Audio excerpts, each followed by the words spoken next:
Good morning 9th standard students. कल हम लोगों ने प्रैक्टिस सेट 3.1 का 4 तक क्वेश्चन सॉल्व किया था। एम आई राइट?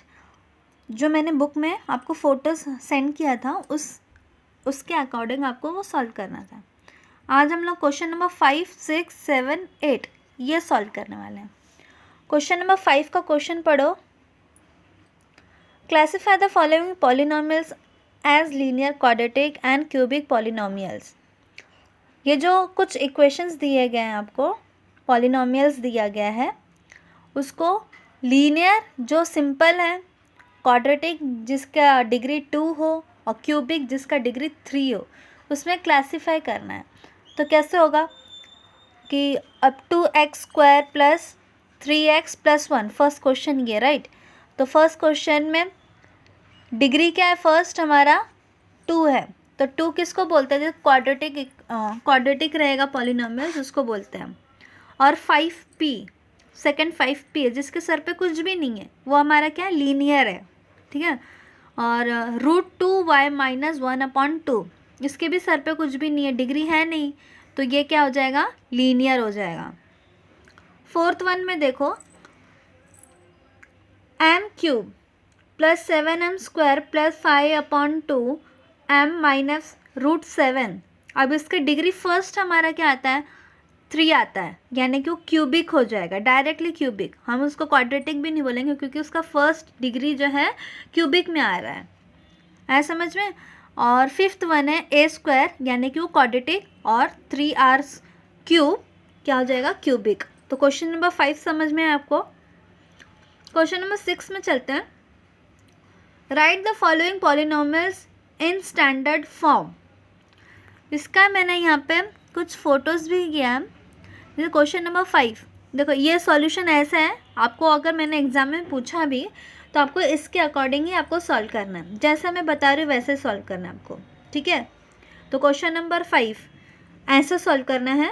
क्वेश्चन नंबर 6 बताया गया है यहाँ पे कैसे स्टैंडर्ड फॉर्म में उसका लिखना है। स्टैंडर्ड फॉर्म कैसे लिखेंगे हम?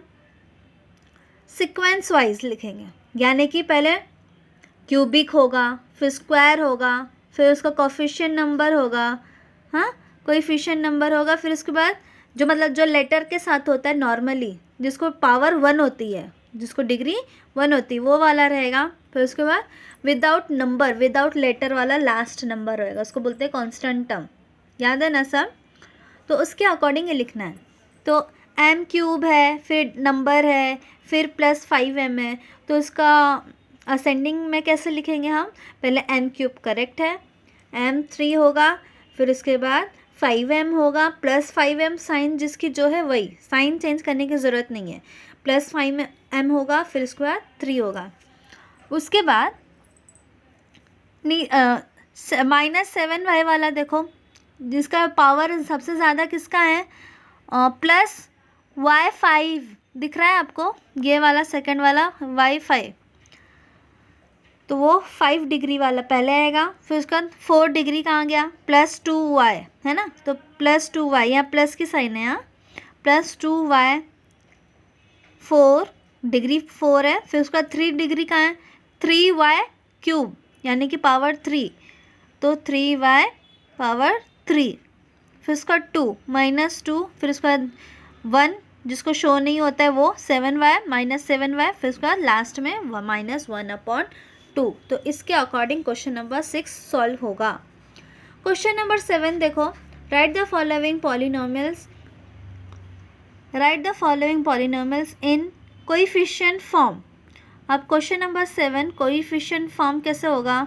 पहले उसका इंडेक्स फॉर्म बनाने का, यानी कि पहले क्वेश्चन क्या है? x³ है, तो x³ होने के बाद कुछ तो लेटर होगा जिसका स्क्वायर आएगा, फिर पावर 1 दिखाना है, मतलब पावर 1 तो दिखाते नहीं लेकिन लेटर भी दिखाना है उसका, और लास्ट में वो दिखाना है।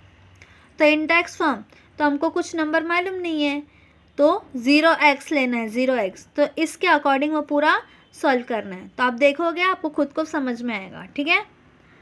Question number 8 last. Question number 8 क्या है हमारा? Right the polynomials in standard form.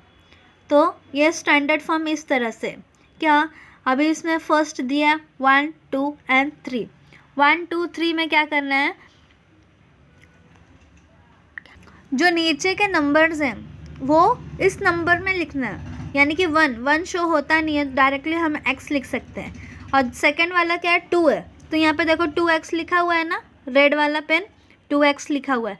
फिर लास्ट में 3, तो इसके अकॉर्डिंग आपको सॉल्व करना है। अभी 5 0 0 0 -1 है, तो 5 कौन से इसमें आता है, ये नंबर -1 नंबर में हो गया, इसका उसके पहले 0 पावर 1, फिर पावर 2 पावर 3 पावर 4, तो 5x पावर 4। इस तरह से आपको पूरा ये सॉल्व करना है। क्वेश्चन नंबर 9 भी बहुत इजी है, लेकिन वो नेक्स्ट वीडियो में आपको बताती हूँ कैसे सॉल्व करना है। तो आपका ड्यूटी क्या है, क्वेश्चन नंबर 5 to 8 ये भी नोटबुक में आपको लिख कर लेने का है।